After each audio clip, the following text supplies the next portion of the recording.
The boy was washing his face in the desert when he suddenly heard a noise beside him. His face filled with confusion. The boy stood up to look. A long-haired man slowly appeared before his eyes. Being alone, the boy didn't want to cause any trouble, so he filled a few buckets of water and prepared to leave. But Matt told the boy there was a lot of food in the house and invited him to come in and enjoy it. This made the boy a bit tempted because he hadn't eaten anything for a day. After entering the house, Matt gave the boy a bowl of food. The boy happily took it and ate, completely unaware that he had already fallen into a trap. Just as he had finished eating and was about to leave, Matt suddenly stopped him. He told the boy there was milk and sausage in the inner room and told him to take some for the road. The boy, believing him, went in to look, but as soon as he entered, he found the place to be gloomy and terrifying. There was nothing but a plate of moldy food. The boy realized something was wrong. Just as he was about to leave, Matt locked the door from the outside. The boy desperately shouted, but to no avail. He had no choice but to think of another way. The boy rummaged through his backpack and found a small knife. He forcefully carved a hole in the wooden door, then reached out to unlock the door.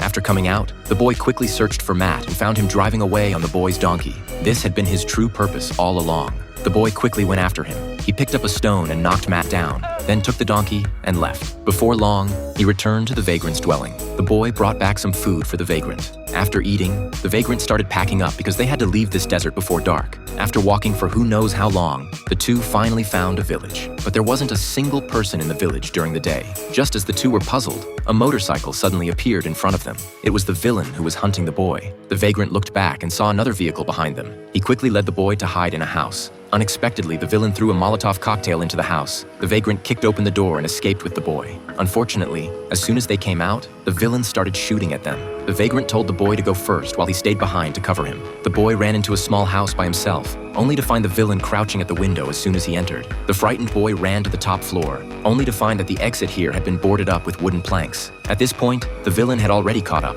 He pulled the boy into the car and was about to take him away. Fortunately, the vagrant had taken out the villain's underlings and arrived just in time. He pulled the villain off the car and took him out with one move. However, he himself also collapsed due to serious injuries. Seeing this man who had helped him all along on the verge of death, the boy cried loudly in grief. The vagrant comforted the boy, telling him to live on bravely. Then he closed his eyes and departed forever. Only the boy was left, riding the donkey alone, wandering the world.